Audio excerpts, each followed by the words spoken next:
En nombre de la Universidad Nacional Experimental de los Llanos Centrales, Rómulo Gallego, Extensión Caracas, Distrito Capital, del posgrado de Ciencias Penales y Criminológicas de la materia Derechos Humanos, con el profesor Dr. Winston Lang, con mis compañeros presentes en la tarde y noche de hoy, Nelcy Rodríguez, Janet Rondón, Jefferson Rodríguez, José Valdés, Wendy Escalona y José Quintero, y mi persona, Juan Fernando Moreno, estaremos disertando un punto muy importante: los derechos internacionales de los derechos humanos. A diferencia del derecho interno, el derecho internacional de los derechos humanos se aplica a los estados, obliga a los estados a respetar y proteger, garantizando los derechos humanos de todas las personas que están y que se encuentran bajo su jurisdicción. Digamos que su función principal o su objetivo principal es limitar el poder de los estados y prevenir abuso, estableciendo estándares mínimos de comportamiento que deben seguir todos los estados. Existen también generalidades de los derechos internacionales de los derechos humanos como que son inherentes, es nato de cada persona, nace con la persona y no depende de su reconocimiento jurídico, son universales también. Toda persona es titular, sin importar su sexo, raza, religión, condición social o ideológica, son irrenunciables, no es objeto de transacción, de negociación y de renuncia, son indivisibles e interdependientes, no existe jerarquía entre los derechos civiles, sociales, económicos y culturales. Son progresivos, el Estado no puede reducir o no puede minimizar estos derechos, el Estado está obligado a ampliarlos. Y por último, son exigibles y justiciables. Toda persona puede acudir ante los órganos jurisdiccionales, sea nacional o sea internacional, y hacer valer el derecho que ha sido vulnerado.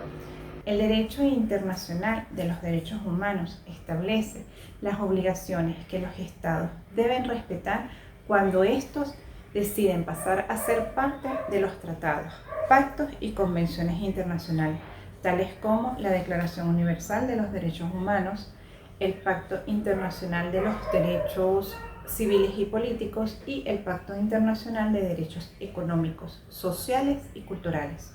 Los estados asumen las obligaciones y los deberes en virtud del derecho internacional de realizar, proteger, aplicar y garantizar el desarrollo integral de la persona en condiciones de igualdad, libertad y justicia. Cabe destacar que son compromisos legales y que un Estado no podrá evadir mediante su legislación interna sus obligaciones internacionales.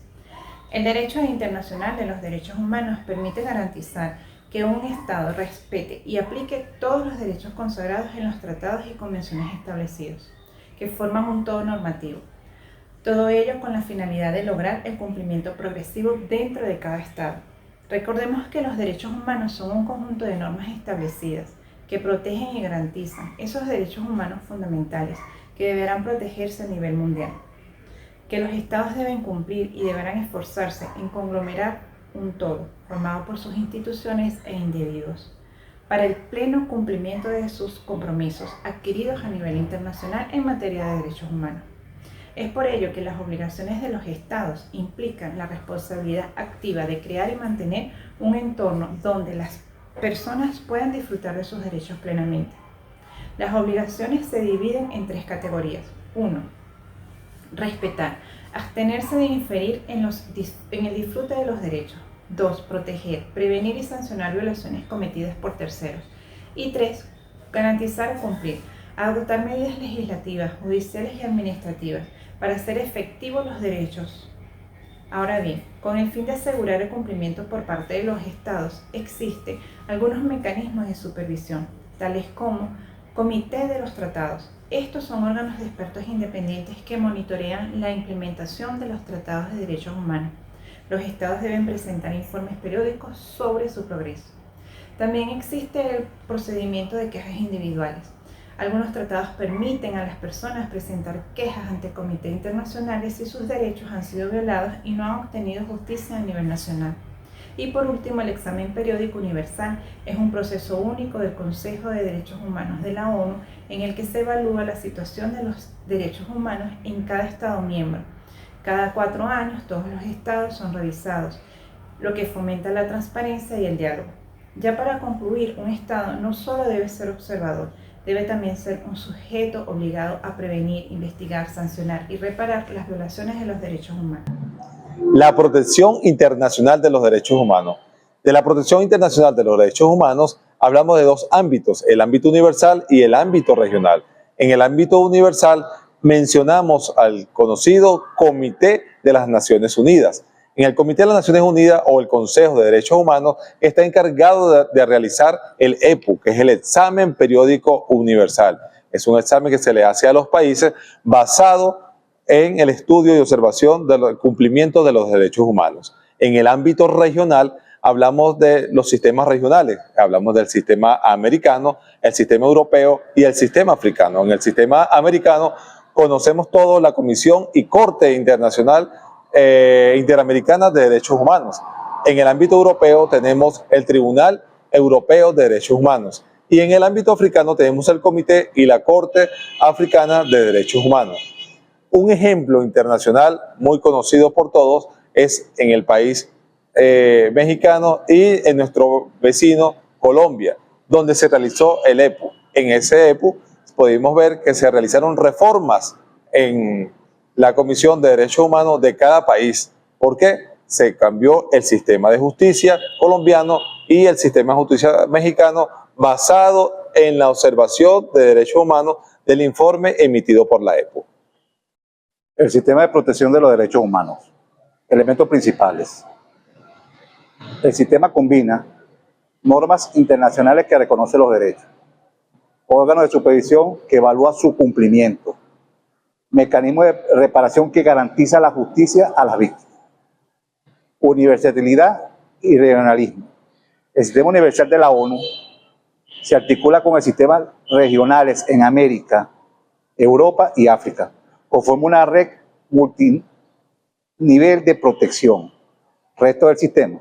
Los principales retos del sistema incluyen la falta del cumplimiento efectivo, la resistencia política de algunos gobiernos y las limitaciones financieras de los organismos internacionales, como lo es pagarles los viáticos, los estudios, la alimentación, todo. Eso es lo que las limitaciones financieras de los organismos internacionales.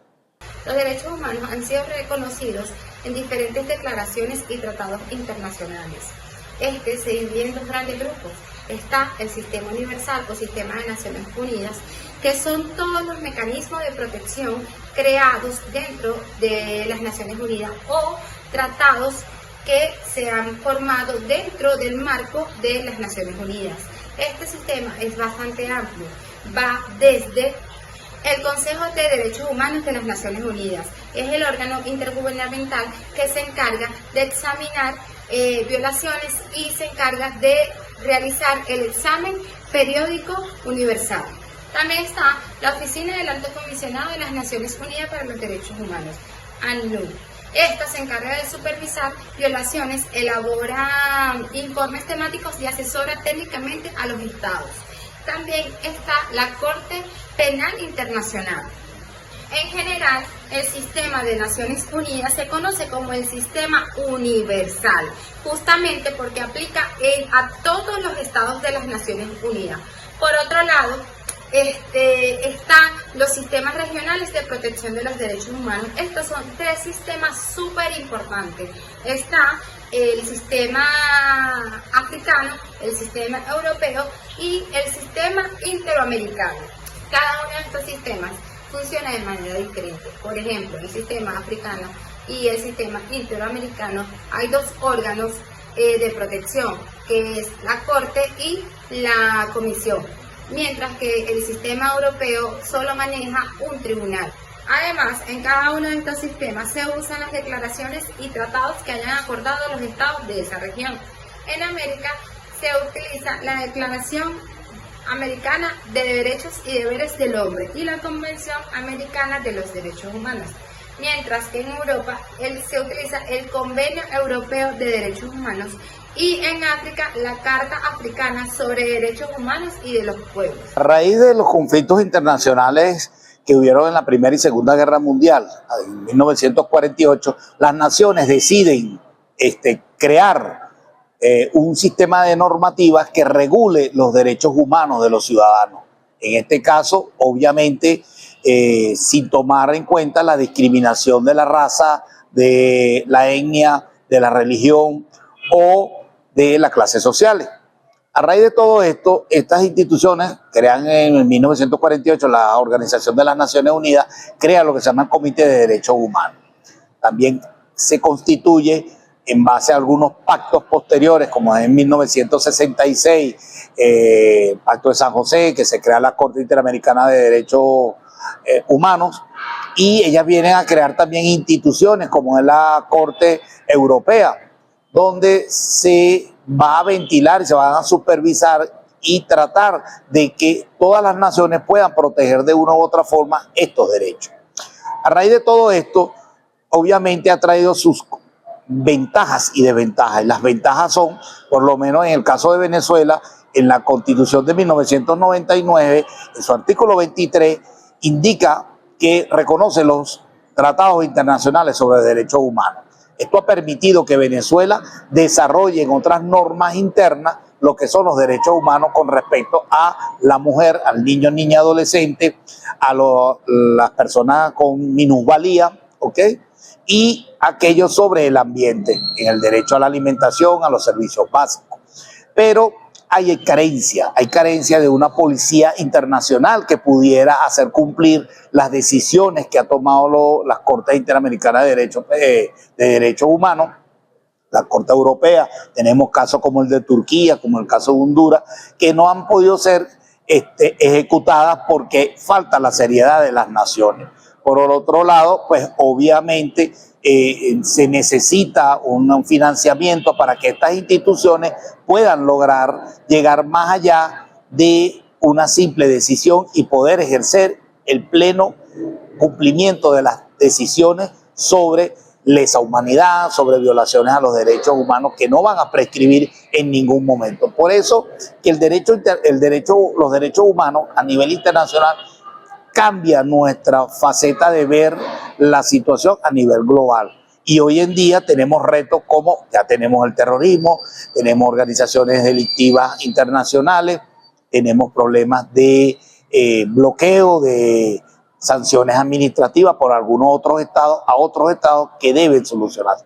Por eso es que esperamos que los derechos humanos todavía sigan en el péndulo para solucionar.